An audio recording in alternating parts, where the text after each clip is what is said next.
Muy buenos días, muy buenas tardes a todos los suscriptores de nuestro canal YouTube. Les damos una cordial bienvenida para abordar un tema que esperamos sea más que interesante, útil, sobre todo desde el punto de vista clínico y para todos los que tenemos enfrente el reto de escuchar a cualquier consultante y eso implica, independientemente de la especialidad que tengamos, si somos médicos, si somos psicólogos, organizacionales, clínicos, o lo que sea, yo creo que estas nociones van a ser muy interesantes para tomar en cuenta y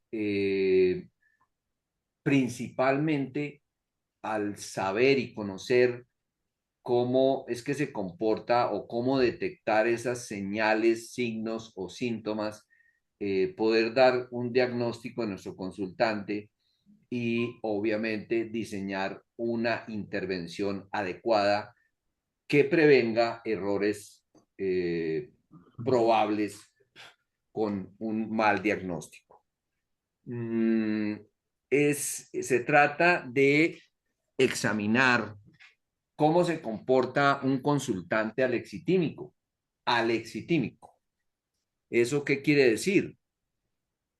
Primero, tenemos que identificar qué es esa palabrita, alexitimia. No es más sino una, comillas, ausencia de palabras para expresar emociones. Más adelante vamos a diferenciarlo de otras entidades psicológicas o psiquiátricas, pero para identificar un consultante alexitímico tenemos que referirnos a la definición de la exitimia. Es la ausencia de palabras para expresar emociones. Aquí no estamos diciendo que la persona esté ausente de sentir emociones, que eso es otra cosa, pero la persona está imposibilitada para expresar a través de palabras sus emociones, que eso hace una diferencia muy grande, ¿sí? Y obviamente, si nosotros nos ponemos juiciosos para, al interactuar con nuestro consultante, vamos a identificar una dificultad eh, que tiene nuestro consultante para abordar, ingresar a ese mundo tan complejo de las emociones, poder identificarlas, la persona misma, y al identificarlas, poderlas expresar. Esos son procesos básicos, pero ahí hay una dificultad. ¿Mm? Hay que mencionar de manera concreta que de acuerdo con el DSM-5, que todos lo conocemos, mmm, la alexitimia no es una enfermedad reconocida a nivel de psiquiatría o psicología, sino un estado, un, no está clasificada como una patología como tal. Se aborda desde el punto de vista de ciertas características que las personas tienen para expresar sus emociones, pero no está clasificada dentro del DSM-5 como una patología. ¿Mm? Y eso nos lleva a otro concepto importante que hay que tener muy claro, eh, y el mismo DSM-5 lo expresa de manera concreta. Es una dificultad para identificar, comprender, expresar las propias emociones de la persona. Imagínense eso. Es muy complejo, porque la persona sigue sintiendo emociones, pero le cuesta mucho trabajo expresar en palabras dichas emociones. Eso puede llegarse a interpretar equivocadamente con otras entidades, ¿sí? No es un trastorno mental. El DSM-5 nos ofrece una alternativa para identificar como características de un trastorno ya más concreto, más profundo de personalidad, o condiciones clínicas como la depresión, la ansiedad y otras entidades que son fácilmente identificables, ¿sí? Mm, y es, en esencia, una, vamos a decir, una disfunción, una característica de los procesos cognitivos, donde, si me lo permiten, hay una desconexión entre la parte racional y la parte emocional, como que el cablecito está suelto para poder identificar las emociones y expresarlas de manera racional. ¿Mm? Eh, un error que podemos cometer cuando tenemos un consultante alexitímico es presionar a la persona, para que lo exprese, para presionarla, pero ¿qué es lo que está sintiendo? Intenta esforzarte, pues ahí vamos a arar en terreno infértil, porque no lo vamos a lograr, porque la característica es la dificultad que tiene en esa desconexión. ¿Mm? Eh, en los contextos clínicos, mmm, suele identificarse en ciertas patologías neurológicas, como el trastornos del espectro autista, o trastornos depresivos, o ansiedad, o trastornos de estrés postraumático, ciertas características, ya sea crónicas o temporales, de alexitimia en los consultantes. Eso hay que tenerlo muy en cuenta. No es el trastorno principal. Por lo tanto, hay una obligación de no solamente de clasificar esas características alexitimias de nuestro consultante como en un grupito aquí aparte, sino que nos lleva a esforzarnos para identificar el trastorno principal que queremos encontrar en nuestro consultante. ¿Ok? Mm, una pregunta que tenemos que hacernos en principio cuando uno revisa la anamnesis es, bueno, esta persona puede estar vulnerable a hacerme un cuadro de alexitimia. Y obviamente la respuesta es sí. Hay una vulnerabilidad implícita, y eso la reconocemos a través del recorrido de la anamnesis.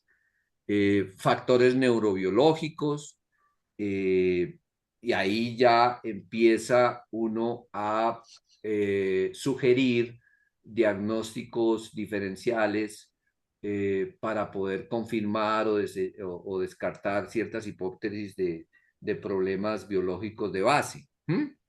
Eh, la problemas, como yo lo mencionaba anteriormente, de procesos cognitivos de orden superior, como la interocepción, para identificar o percibir las señales corporales internas que hacen que la persona traduzca esas señales internas en lo que llamarían los psiquiatras conciencia emocional, hacer consciente en la persona que está sintiendo determinada emoción. Y aquí vuelvo a hacer énfasis: la persona está sintiendo, pero no lo puede traducir porque no encuentra las palabras para expresarlo. Es una dificultad bien tenaz, ¿no? Mm, en el anamnesis tenemos que profundizar los factores genéticos, culturales, componentes hereditarios, los mismos entornos familiares, los traumas sufridos por las personas y no resueltos. Ahí se vuelve un tema importantísimo el análisis concienzudo de la anamnesis que hagamos en nuestro consultante. Algunos han interpretado, eh, algunos investigadores han interpretado o colocado una etiqueta a la lexitimia, y es analfabetismo emocional. Es como si no no hubiera podido aprender la persona a deletrear en un abecedario de palabras todas y cada una de sus emociones. Mm, por eso es que no nos extraña que en algún momento en la literatura encontremos la frase analfabetismo emocional para la lexitimia. Pero es básicamente una incapacidad que tiene la persona para reconocer y gestionar sus propias emociones y las demás, porque ellos pueden identificar que otra persona está sintiendo tal cosa, pero no lo pueden expresar, no encuentran el traductor. Eso es bastante complejo, ¿no? Mm, puede lucir el consultante como una personita falta de empatía. Es que esta persona como que no empatiza ni consigo mismo ni con los demás. Eso lo va a aislar en algún momento. Puede estar correlacionado con problemática de habilidades sociales y cosas por el estilo, ¿no? Mm, siente la emoción, es un ejemplo característico, siente la emoción, siente el dolor, el sufrimiento, eh, y pues algo le dice por observación que la gente cuando siente eso llora. Él no puede llorar, o sea, eso puede interpretarse como falta de empatía, porque hay alguna conexión que no está funcionando, que le impide expresarlo, no solamente en palabras, sino en gestos y a nivel también biológico, básico, como llorar. ¿Mm? Mm, qué peligro cuando nosotros vemos a esta persona consultando las redes sociales con esa cantidad de desinformación y generalmente el consultante viene ya con un prediagnóstico y casi que convencido de que tiene una patología gravísima y realmente no lo es. Es simplemente una dificultad en el traductor, llamémoslo así, si me lo permiten. ¿Cuáles son las características?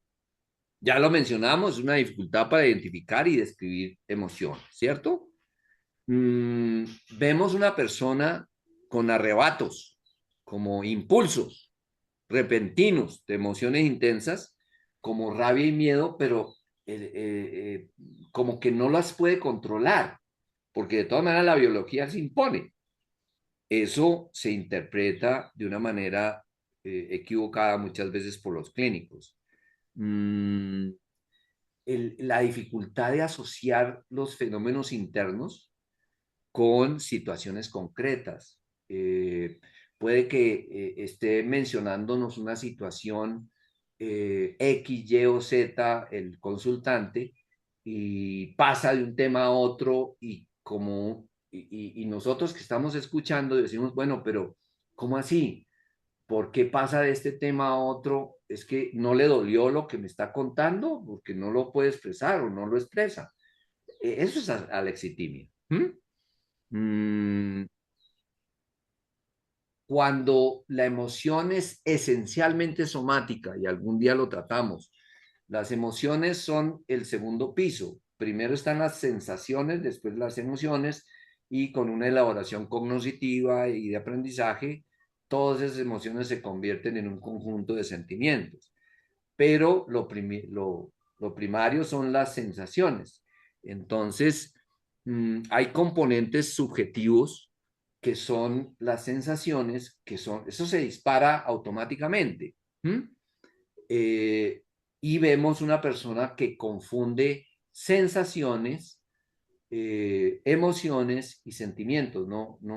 Como no le sirve el traductor, pues esos tres niveles los pone en una sola canasta. Entonces, imagínense la dificultad para entender a ese consultante.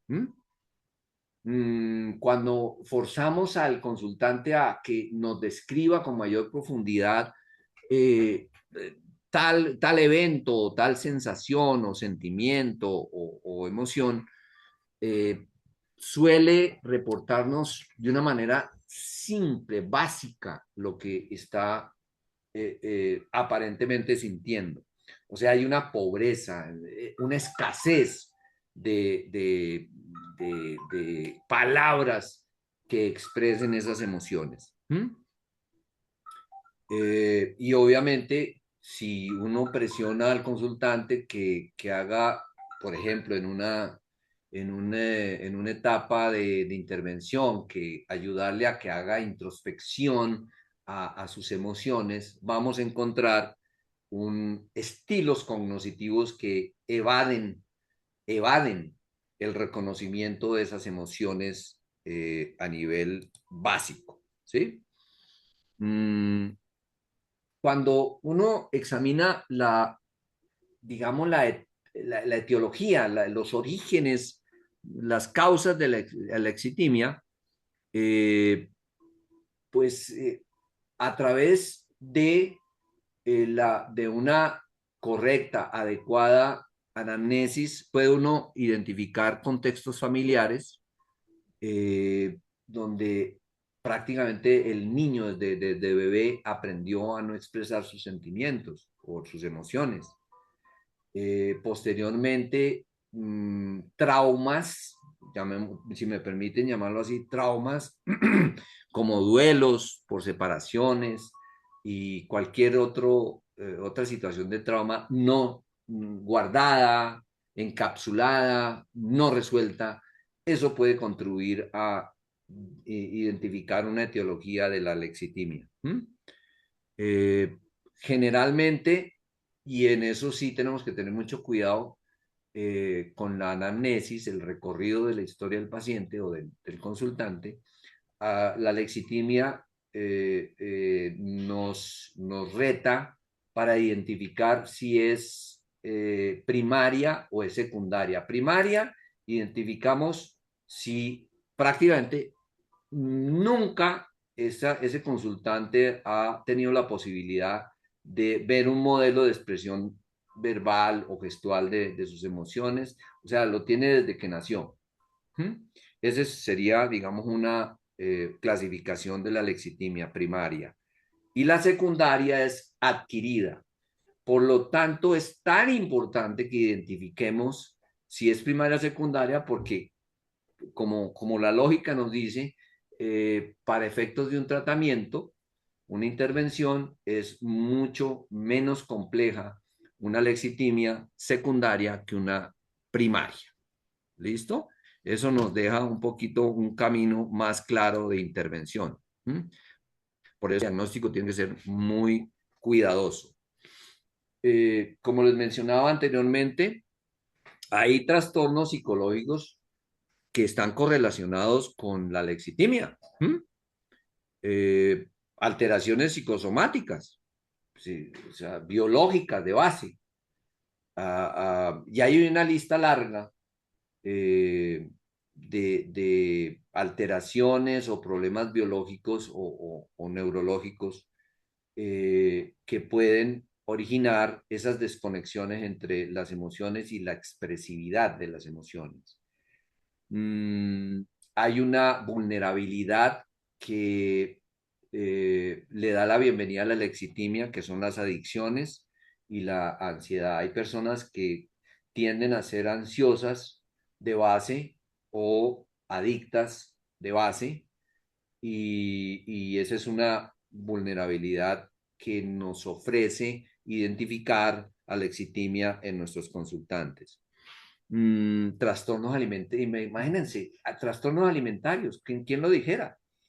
La depresión, el estrés postraumático, mmm, la misma, cuando logramos hacer un diagnóstico de trastornos de personalidad, no debe ser extraño identificar signos de alexitimia en nuestro consultante.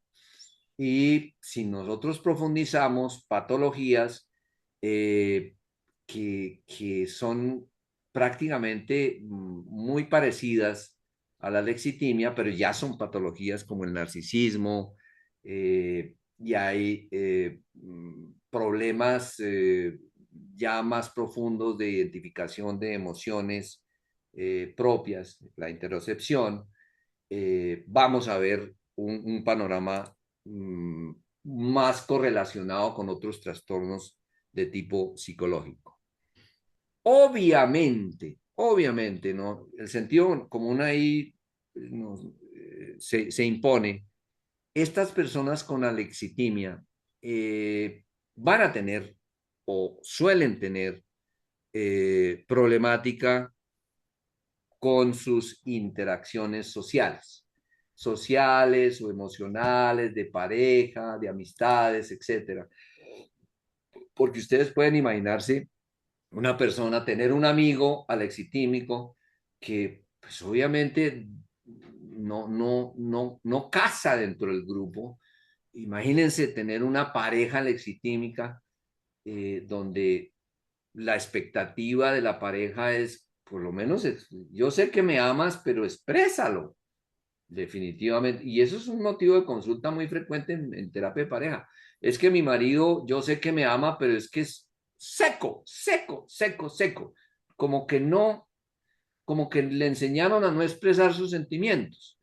Podemos estar enfrentando un alexitímico enfrente de nosotros. Eh, todo lo que tenga que ver con ese sentimiento tan complejo como el amor, dificultades en la sexualidad y obviamente que en sus relaciones, en las interacciones, todo lo que tenga que ver con la intimidad, privacidad, van a tener un efecto. Eh, no quedarnos con solamente el diagnóstico de la conducta que está teniendo la persona, sino ahondar un poco más en esa parte de la lexitimia. Eh, es muy frecuente que la sexualidad en los alexitímicos esté bastante comprometida, porque ustedes se pueden imaginar, la lógica ahí funciona, el sentido común. La sexualidad no es solamente coito, la sexualidad es un universo enorme, supremamente complejo, donde la expresividad de las emociones es un elemento, un factor importante dentro de la sexualidad de las parejas. Entonces, imagínense interactuar sexualmente con un alexitímico. Eso va a ser para una persona y sobre todo si no lo entiende y no lo sabe manejar, va a ser muy frustrante y va a llevar a interpretaciones erradas que al final van a quebrar la relación de pareja. ¿Mm? Eh, Suele interpretarse que los alexitímicos son, comillas, personas sin sentimientos. Eso es falso, completamente falso. Son personas que sienten, al igual que nosotros, pero que tienen dificultades para reconocer y expresar las emociones. Eso es todo. ¿Sí? Mm, eh, pueden confundir incluso las emociones al tratar de expresarlas. ¿Mm? Una persona, pues, un consultante puede decirles, me siento enojado porque me acaban de despedir del trabajo, pero, y ustedes lo ven y está absolutamente sonriente, como pletórico de felicidad, dice uno, pero esto es contradictorio, no lo entiendo, ni siquiera el terapeuta puede entender eso si no lo comprende de base. ¿Mm? Pueden llegar a ser cruces entre emociones, entre la expresividad de las emociones. ¿Mm? Mm, una cosa que debemos diferenciar, una cosa es la anafectividad, que es la incapacidad para sentir emociones. Eso no le pasa a los alexitímicos. Ellos sienten emociones. Ellos no son anafectivos. ¿Entendido? La lexitimia es la dificultad para reconocer y expresar las emociones. Y otra diferencia importante es que no confundamos con anedonia. Esa sí es bien compleja, porque esa sí es la incapacidad de sentir placer en actividades gratificantes. Ahí tenemos un problema ya patológico, ¿sí? Entonces, mira que la diferencia entre la anafectividad, la anedonia y la alexitimia es importantísima para nuestros consultantes. ¿Ok? Y hay una cantidad de literatura, eh, como lo pueden ver en la presentación, donde se demuestra que una cosa es alexitimia y otra cosa es anedonia. Es mucho más complejo esa dificultad para sentir emociones que la dificultad para expresarlas. Hay una serie de comparaciones para tenerlas claras. La presentación las ofrece como material de consulta cuando lo queramos manejar adecuadamente y en factores que podemos diferenciar entre alexitimia y anedonia. En la definición, en principio, las emociones, la dificultad principal, el vocabulario emocional, el enfoque cognitivo, manifestaciones cotidianas, etcétera. Y una vez ustedes lean eso, se van a dar cuenta de que sí existe una diferencia real entre una cosa y la otra. Eh, como es común, la pregunta es, bueno, pero entonces, ¿cómo profundizar un, comillas, diagnóstico de alexitimia? Pues eso está avanzado. La psicometría, que ya lo hemos mencionado, ha ofrecido un par de tests que son, ya están validados, eh, y no estoy seguro si aquí haya la validación suficiente en población latinoamericana, pero están validados a nivel internacional, ¿sí? Es el TAS-20 y el OAQ-G2, para ser muy técnicos. Obviamente también hay un test que se llama el TSIA, que nos ofrece la posibilidad de aplicarlo cuando tengamos sospechas o queramos hacer un diagnóstico diferencial de tipo psicológico. O sea, eso ya está creado. Bueno, cuando ya tenemos una idea clara de que nuestro consultante puede estar presentando signos y síntomas de alexitimia, viene la pregunta del millón. Bueno, ¿qué hacemos con este consultante? Mm, Aquí no hay que pensar en pepitas, inyecciones y droga. Me refiero a fármacos, porque esta es una dificultad que puede superarse. Es muy alentador poderles mencionar esto en este momento. Por lo tanto, la terapia psicológica es supremamente eficaz y obviamente está la terapia cognitivo-conductual y algunas otras versiones, MBT, en fin, terapia psicológica para ayudarle a ser funcional a la persona, como alfabetizarla, si me permiten la, la, la expresión, ayudarle a encontrar ese traductor que le sirva para identificar sus propias emociones y poderlas expresar y de esa manera resolver problemas de tipo interaccional. El entorno es absolutamente fundamental. Si encontramos un consultante con una esposa que está que lo manda al chorizo porque es muy frío y no expresa sus emociones, la parte educativa con la pareja, la familia, si es un adolescente, un niño, pues podemos identificar eso en cualquier etapa de la vida. Esa parte pedagógica es importantísima porque garantiza de alguna manera relativamente que, que el tratamiento que le estamos dando a nuestro paciente o nuestro consultante pueda tener eco en algo así como una comprensión del entorno principal que tenga en nuestro consultante, llámese familia, pareja o incluso en la parte laboral, eh, aprender a enseñarle a los jefes, a los compañeros no lo estigmaticen como un enfermo, sino que él está en tratamiento psicológico, que sí siente, pero que tiene una dificultad para expresar sus emociones.